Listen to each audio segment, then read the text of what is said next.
ప్రభుత్వ ఏర్పాటు విషయంలో మద్దతు కోసం ప్రయత్నాలు ముమ్మరం చేసిన టీవీకే కీలక నిర్ణయాన్ని తీసుకుంది.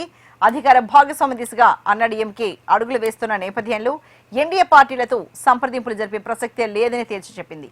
118 మంది ఎమ్మెల్యేల మద్దతుతోనే ప్రభుత్వ ఏర్పాటుకు సిద్ధమవుతోంది. వామపక్షాలతో పాటు బీసీకే పార్టీ తమకు మద్దతిస్తాయన్న విశ్వాసంతో టీవీకే ఉన్నట్లు ఆ పార్టీ ఎమ్మెల్యే నిర్మల్ కుమార్ ఆశాభావాన్ని వ్యక్తం చేశారు.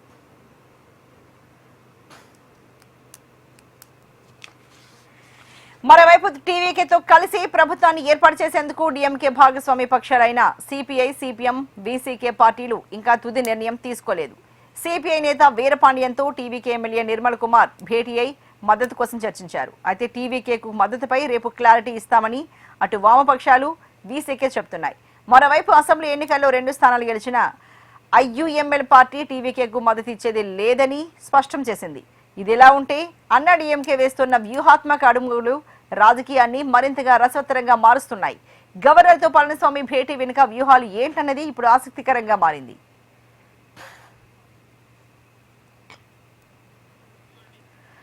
మరోవైపు టీవీకే శ్రేణులు తీవ్ర నిరాశకు గురవుతున్నాయి. 107 స్థానాలు కైవసం చేసుకుని సింగిల్ లార్జెస్ట్ పార్టీగా అవతరించిన ప్రభుత్వ ఏర్పాటుకు అవకాశం రాకపోవడంతో నేతలు అసంతృప్తి వ్యక్తం చేస్తున్నారు. గవర్నర్ టీవీకే ప్రతిపాదనను తిరస్కరించడంపై మండిపడుతున్నారు.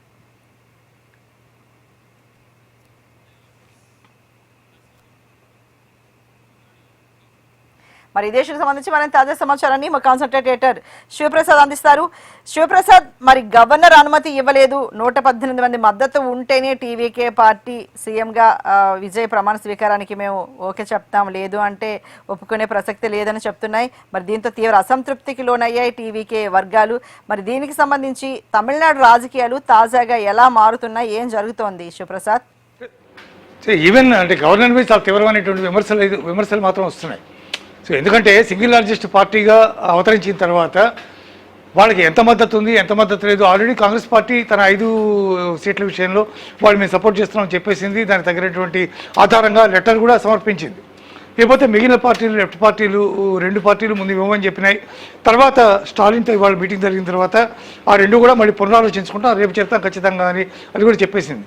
విజయకాంత్ పార్టీ తన దగ్గర ఉన్నటువంటి 2 సీట్లు ఇవ్వడానికి వాళ్ళు కూడా రెడీ అవుతున్నారు. సో పిఎంకే పరిస్థితి ఇంకా తెలియదు, వాళ్ళు కూడా మద్దతు ఇచ్చే అవకాశం ఉంది. అంటే ఇట్లాంటి నేపథ్యంలో గవర్నర్ ఎందుకు ఈ రకమైనటువంటి వైఖరి తీసుకున్నారు అనే దాని మీద తీవ్రమైనటువంటి విమర్శలు వస్తున్నాయి. ఇందాక కూడా మాట్లాడుకున్నట్టుగా అనేక రకాల అంశాల్లో ముఖ్యంగా ఎందుకంటే అతను తనకున్నటువంటి సింగిల్ లార్జెస్ట్ పార్టీగా అతను ఉన్నాడు కాబట్టి అధికారం ఇచ్చి చూస్తే ఒకసారి అతనికి కనుక అధికారం ఇచ్చి అతని కనుక ప్రమాణ స్వీకారం కనుక చేయిస్తే పరిస్థితులు అవి సర్దుకుంటాయి ఆటోమేటిక్గా. మీరు ఎప్పుడు సభను కనుక సమావేశపరిస్తే అప్పుడు సభలో తన యొక్క బలాన్ని ఆయన ప్రదర్శించే అవకాశం ఉంటుంది అనేది చాలామంది పరిశీలకుల యొక్క వాదనగా కనిపిస్తోంది.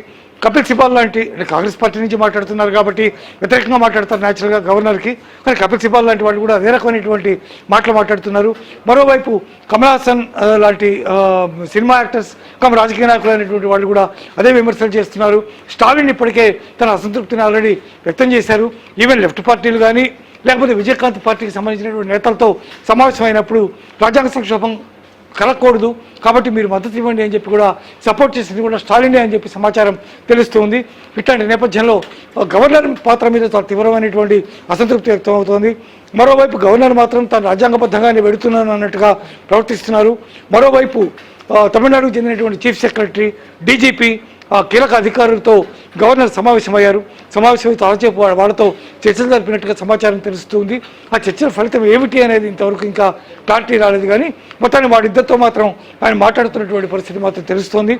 మరోవైపు అన్నాడీఎంకే చీఫ్ పళనిస్వామి పుదుచ్చేరి బయలుదేరి వెళ్ళారు, క్యాంపుకి బయలుదేరి వెళ్ళారు. ఆయన గవర్నర్తో సమావేశమైనట్టుగా ఎటువంటి నిర్ధారణ కానీ దానికి సంబంధించి ప్రెస్ నోట్ కానీ వార్తలు కానీ దానికి సంబంధించినటువంటి ఏమీ కూడా సమాచారం ఇంతవరకు రాలేదు. నాకు తెలిసినంతవరకు ఆయన భేటీ జరగలేదని చెప్పి నేను భావిస్తున్నాను. ఎందుకంటే టీవీకే స్పష్టంగా చెప్పేసింది, మేము తీసుకోము సపోర్టు, కేవలం మాకు ఏదైతే మ్యాజిక్ ఫిగర్ ఉందో ఆ 118తోనే మేము ప్రభుత్వాన్ని ఫామ్ చేస్తాం అని స్పష్టంగా చెప్పేసింది, క్రిస్టల్ క్లియర్గా చెప్పేసింది. ఇట్లాంటి నేపథ్యంలో గవర్నర్ అతను కలిసినా కలవకపోయినా పెద్ద డిఫరెన్స్ ఏమి వచ్చేదేమీ లేదు. తన పార్టీ నాయకులందరూ కూడా, ఎమ్మెల్యేలందరూ కూడా పుదుచ్చేరిలో ఉన్నటువంటి ఒక రిసార్ట్స్లో ఉన్నారు కాబట్టి అక్కడికి ఆయన బయలుదేరి వెళ్ళిపోయారు. కాబట్టి అక్కడితో అది ఎండ్. అందువల్ల మళ్ళీ మీకు అన్నాడీఎంకే సీన్లోకి వచ్చే అవకాశం లేదు. ఎందుకంటే టీవీకే క్లారిటీ ఇచ్చేసింది దాని మీద. కానీ ఉన్నవాడితోనే చేస్తామంటోంది. ఆ ఉన్నవాళ్ళందరినీ రేపట్లోగా సమావేశపరుచుకుని వాళ్ళందరినీ కూడా ఒప్పించుకుని రేపు మళ్ళీ గవర్నర్ని కలిసే అవకాశం ఉంది. రేపు పర్వాలేదు అనుకుంటే రేపు లేకపోతే ఎల్లుండి ప్రమాణ స్వీకారం చేసే అవకాశం మాత్రం కనిపిస్తోంది. డీజీపీ సిఎస్తో మాట్లాడారు కాబట్టి మాట్లాడి వాళ్ళ యొక్క సలహాలు వాళ్ళ యొక్క ఆలోచనలు కూడా గవర్నర్ తీసుకున్నారు కాబట్టి గవర్నర్ కొంత మెత్తపడి ఒకవేళ మొత్తం ఇచ్చినా ఇవ్వకపోయినా ప్రమాణ స్వీకారం చేయమని చెప్పే అవకాశం కూడా కనిపిస్తూ ఉంది. అనేక రకాల విమర్శల మధ్య మొత్తం మీద దాదాపు ఒక కొలిక్కి వచ్చినట్టుగా కనిపిస్తోంది. సరే రేపటికి మాత్రం క్లియర్గా రేపు క్లారిటీ వచ్చే అవకాశం ఉంది. ఇటు సిపిఐ సిపిఎం ఆ రెండు పక్షాలు, మరోవైపు విజయకాంత్ పార్టీ అట్లాగే పిఎంకే వీళ్ళందరూ కూడా రేపటి క్లారిటీ ఇచ్చే అవకాశం ఉంది. వాళ్ళు కనుక అలా ఇస్తే డెఫినెట్గా రేపే గవర్నర్ని మరోసారి కలిసి విజయ్ తన దగ్గర ఉన్న ఆధారాలు వాళ్ళ యొక్క లెటర్స్ సంతకాలు అవన్నీ కూడా గవర్నర్కి అందించే అవకాశం ఉంది అని చెప్పి భావిస్తున్నారు అర్చన. అయితే శ్రీప్రసాద్ మీరు అన్నట్టుగా అసలు డిఎంకే పార్టీలతో కలిసే ప్రసక్తే లేదు, ఖచ్చితంగా మేము సొంతంగానే ముందుకు వెళ్తాము అంటే మాకు సిపిఎం కావచ్చు, సిపిఐ లెఫ్ట్ పార్టీలు కావచ్చు, కాంగ్రెస్ కావచ్చు, విజయకాంత్ పార్టీ కావచ్చు, ఇలా వాటితో కలిసి ముందుకు వెళ్తామని చెప్తుంది. కానీ కాకపోతే ఇప్పటి వరకు అటు అంటే విజయకాంత్ పార్టీ వీసీకే కావచ్చు, సిపిఎం సిపిఐ కూడా రేపు చెప్తాం నిర్ణయం అంటున్నాయి. అదే 2 సీట్లు గెలిచిన ఐయుఎంఎల్ మాత్రం అసలు వేసే ప్రసక్తి టీవీకే ప్రసక్తి లేదని చెప్తుంది. కరెక్ట్. అంటే వాళ్ళు ముందే డిసైడ్ చేసుకున్నారు మేము ఇటువంటి పరిస్థితుల్లోనూ సైద్ధాంతికమైనటువంటి ఇది కావచ్చు వాళ్ళు స్టాలిన్తోనే ఉండాలని వాళ్ళు అనుకుంటున్నారు. అందువల్ల వాళ్ళు ఇవ్వాలనుకోవట్లేదు కాబట్టి స్పష్టంగా వాళ్ళు చెప్పేశారు. అది మాత్రం దాంట్లో కలవదు. అంటే వీళ్ళ దగ్గర నుంచి వచ్చేవి 6 సీట్లు మాత్రమే. ఈ ముగ్గురు దగ్గర నుంచి సిపిఐ సిపిఎం 2 అట్లాగే వీకే దగ్గర వచ్చేసి 2 సీట్స్ మాత్రమే ఉన్నాయి. మొత్తం 6 సీట్స్ అక్కడి నుంచి అతనికి వస్తాయి. 6 + 5 11 అంటే 200 ఇతనికి 118 కావాలి ఇతనికి. కానీ ఇతని దగ్గర ఉన్నది 107 మాత్రమే. కాబట్టి 6 + 5 11 కరెక్ట్గా 118 కరెక్ట్గా సరిపోతాయి అతనికి. కానీ ఒక్కడు రాజీనామా చేసినా కూడా ఒక్కడు అవతలికి వెళ్ళిపోయినా కూడా గవర్నమెంట్ పడిపోతుంది ఖాయంగా. అంటే అవన్నీ కూడా అంటే విజయ్ ఎందుకు అట్లా నిర్ణయం తీసుకుంటున్నాడు? రాజకీయ పరిణతితో చేస్తున్నాడా, రాజకీయ పరిణతి లేకుండా చేస్తున్నాడా, ఏం జరుగుతుంది అనేది తెలియదు. అంటే ఆయన రాజకీయ పరిణతి గురించి మనం మాట్లాడవలసినటువంటి అవసరం లేదు. కానీ ఎవరైనా కూడా అంటే ఏమాత్రం అవకాశం ఉన్నా కూడా ఓ పెద్ద పార్టీతో అలయన్స్ ఎప్పుడైతే పెట్టుకుంటారో అన్నాడీఎంకే కావచ్చు, డిఎంకే కావచ్చు, వాటితో పెట్టుకున్నప్పుడు అది 10 కాలాల పాటు కొనసాగేటటువంటి అవకాశం ఎక్కువ ఉంటుంది. కానీ ఇక్కడ ఇంతమంది ఇన్ని పార్టీల వాళ్ళని దాంట్లో చేర్చుకున్న తర్వాత వాళ్ళకి అనేక రకాల డిమాండ్స్ ఉంటాయి. ప్రతి పార్టీ నుంచి ఒక మంత్రి పదవి, ప్రతి పార్టీ నుంచి 1-2 మీకు మళ్ళీ కార్పొరేషన్ చైర్మన్ పదవులు, లేకపోతే వాళ్ళు అడిగిన పనులన్నీ చేయాలి. చేయకపోతే వాళ్ళు మళ్ళీ తమ డిమాండ్కి ఒప్పుకోలేదు కాబట్టి మేము రాజీనామా చేస్తామని వాళ్ళు బెదిరించడం, ఇట్లాంటివన్నీ చాలా ఉంటాయి న్యాచురల్గా. అనేక సందర్భాల్లో మనం చూసాం. కాబట్టి అది వాళ్ళ ఇష్టం, వాళ్ళు ఎలా వీలుంటే అలా చేసే పరిస్థితి వాళ్ళకు ఉంటుంది. ఆ రకమైనటువంటి ఛాన్స్ ఎందుకు తీసుకుంటున్నాడు విజయ్ అనేది విజయ్కి మాత్రమే తెలియాలి. రాజకీయ అపరిపక్వత లేకపోతే సైద్ధాంతికంగా నేను బీజేపీ అలయన్స్ ఉన్నటువంటి అన్నాడీఎంకేతో నేను కలవను అని కీలకమైనటువంటి గట్టి నిర్ణయం తీసుకుని వదిలేశాడు. ముందే చెప్పాడు డిఎంకే నాకు రాజకీయ ప్రత్యర్థి, భారతీయ జనతా పార్టీ నాకు సైద్ధాంతిక ప్రత్యర్థి అని. కాబట్టి దాంతో అలయన్స్ తీసుకోవడం అతనికి ఇష్టం లేదు, క్లియర్గా కనిపిస్తుంది అది. కానీ ఎంతకాలం పాటు విజయ్ తన యొక్క అధికారాన్ని తన యొక్క రాజ్యాన్ని కొనసాగించగలడు అనేది మాత్రం తెలియదు. వాళ్ళలో ఎవరికి కోపం వచ్చి పక్కకి వెళ్ళిపోయినా గవర్నమెంట్ కూలిపోతుంది. ఆ తర్వాత ఏం చేస్తారు అనేది తర్వాత గవర్నర్ తర్వాత నిర్ణయం, తర్వాత ఏం జరుగుతుంది అనేది చెప్పలేము. అప్పుడే ఏ రాజ్యాంగ సంక్షోభం అయితే రాకూడదని స్టాలిన్ మాట్లాడుతున్నారో ఆ రాజ్యాంగ సంక్షోభం సునాయాసంగా వచ్చే పరిస్థితులు మనకి కనిపిస్తున్నాయి. ఎందుకంటే ఎగ్జాక్ట్ సంఖ్య కరెక్ట్గా 118 మాత్రమే ఉంటుంది, ఒక్కటి కూడా ఎక్కువ లేదు. అందువల్ల ఎవరు పడిపోయినా కూడా ప్రభుత్వం పడిపోతుంది.